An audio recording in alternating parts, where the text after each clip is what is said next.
आता बघूया टॉप 9 राजकीय बातम्या।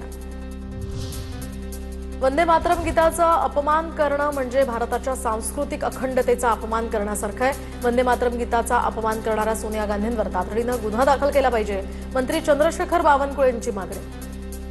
सोनिया गांधीजी यांच्यावर गुन्हा दाखल केला पाहिजे, तातडीनं गुन्हा दाखल केला पाहिजे आणि कोणत्याही परिस्थितीमध्ये वंदे मातरमचा अपमान करणाऱ्या, या गीताचा अपमान करणाऱ्या, राष्ट्रभक्तीचा अपमान करणाऱ्या लोकांना कडक कारवाई केली पाहिजे अशी माझी विनंती माननीय पंतप्रधान मोदीजींना आहे, माननीय गृहमंत्री अमित शहाजींना आहे।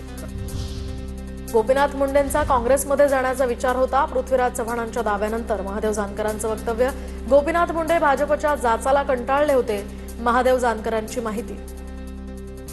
त्यावेळेस साहेबांचं चाललं होतं काँग्रेस बरोबर बीजेपीच्या जाचाला कंटाळून साहेबांचं चाललं होतं, पण ते आता फिक्स काय मला सांगता येणार नाही। मी त्या मिटिंगला नव्हतो किंवा काय नव्हतं, त्याच्याबद्दल मी माझ्यासारख्यानं बोलणं योग्य नाही, परंतु साहेब परेशान होते बीजेपीच्या जाचाला काही प्रमाणात साहेब हे होते, नाही असं नाही। शिवेंद्रराजेंनी साताऱ्याचे पालकमंत्री व्हावं, जयकुमार गोरेंच्या वक्तव्यानं राजकीय चर्चेला उधाण। सध्या साताऱ्याचे पालकमंत्री शंभूराज देसाई आहेत। साताऱ्यात माझा त्रास तुम्हाला जास्त होत नाही, तर माझी इच्छा तुम्ही सातारचं पालकमंत्री व्हावं। बातमी करतील हे, पण माझी तर मनापासूनची इच्छा, आणि मी इच्छा व्यक्त साहेबांच्या जवळ पण केली होती। रोहित पवारांसह शरद पवारांच्या राष्ट्रवादीचं शिष्टमंडळ आता निवडणूक आयोगाच्या अधिकाऱ्यांच्या भेटीला, तर एसआयआर प्रक्रियेसाठी वेळ वाढवून द्यावा रोहित पवारांची यावेळी मागणी। तर बिहारमध्ये जे झालं ते महाराष्ट्रात सुद्धा होण्याची रोहित पवारांनी व्यक्त केली भीती। टेबल सर्वे म्हणजे एकाच ठिकाणी बसून त्यांना भाजपचे कार्यकर्ते फक्त टार्गेट पूर्ण करण्यासाठी टेबलवर बसून एका खोलीत बसून तो तिथं सर्वे सुरू आहे। कुठल्या पार्टीचा कुठला मतदार आहे ते बघून तिथं एसआयआर मध्ये काम सुरू आहे। जे वेस्ट बेंगॉलमध्ये झालं, जे बिहारमध्ये झालं, ते सुद्धा महाराष्ट्रात सुरू आहे अशी भीती आम्हाला त्या ठिकाणी वाटते। राज्य सरकारची विकास कामं जेनझी जन अल्फा पर्यंत पोहोचवण्यासाठी भाजपची मोहीम। नागपुरात केजी ते पीजी पर्यंतच्या विद्यार्थ्यांसाठी विविध स्पर्धांचंही आयोजन। तर 23 ऑगस्टला मुख्यमंत्री देवेंद्र फडणवीसांच्या उपस्थितीत 30,000 जेनझी सहभागी होणार। हायकोर्ट लिपिक परीक्षेतील गोंधळावरून अभिजित दिपकेंचा 7 दिवसांचा अल्टिमेटम। तर आठवड्याभरामध्ये हायकोर्टानं फेरपरीक्षा घ्यावी, अन्यथा राज्यव्यापी आंदोलन उभारणार, अभिजित दिपकेंचं परीक्षार्थींचा इशारा। अभिजित दिपकेंच्या स्कूल ठीक करू अभियानानंतर आता शाळेच्या दुरुस्तीला सुरुवात। तर दिपकेंच्या संतूक पिंपरी या गावातील जिल्हा परिषद शाळेची दुरुस्ती सुरू। दिपकेंच्या अभियानानंतर दुसऱ्याच दिवशी शाळेमध्ये सीसीटीव्ही बसवले, खिडकीच्या फुटलेल्या काचा सुद्धा काढल्या, नवीन काचा बसवण्याचं आता काम सुरू।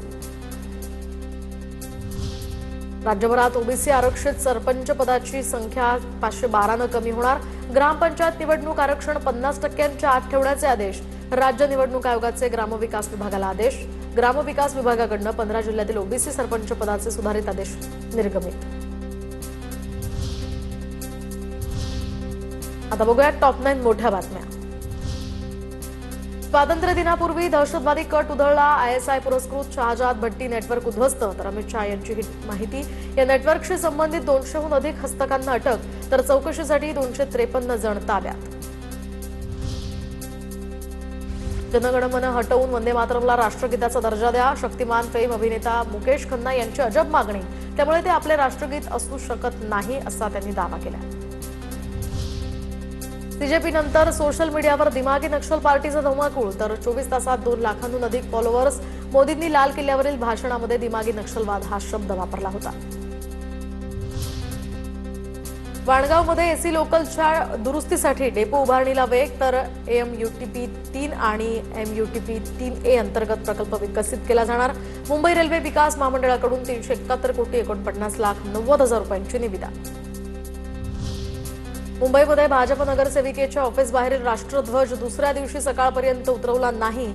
गोरेगाव पूर्वेकडील भाजप नगरसेविका प्रीती सातम यांच्यावर कारवाईची मागणी। तर ठाकरेंच्या शिवसेनेकडून कायदेशीर कारवाईची मागणी। दिंडोशी पोलीस ठाण्याच्या वरिष्ठ पोलीस निरीक्षकांकडे तक्रार। शिंदेच्या शिवसेनेचे आमदार अर्जुन खोतकरांच्या जॅकेटला उलटा तिरंगा लावल्याचं समोर। स्वातंत्र्य दिनाच्या कार्यक्रमामध्ये खोतकरांच्या जॅकेटवर उलटा तिरंगा, खोतकरांच्या कृतीवर टीकेचा भडीमार। रोहित पवारांसह पवारांच्या राष्ट्रवादीचं शिष्टमंडळ निवडणूक आयोगाच्या भेटीला, एसआयआर प्रक्रियेसाठी वेळ वाढवून द्यावा अशी प्रमुख मागणी। बिहारमध्ये जे झालं ते महाराष्ट्रात होण्याची सुद्धा भीती व्यक्त। कुंभमेळ्याच्या बनावट वर्क ऑर्डर प्रकरणामध्ये मालेगावमधील सुरेश पवार यांची फसवणूक तर फसवणुकीच्या प्रकरणात पोलिसांकडून 6 संशयितांना अटक आरोपींकडनं 35 लाखांची फसवणूक 300 कोटींची बनावट टेंडर प्रक्रिया दाखवून पवार यांची फसवणूक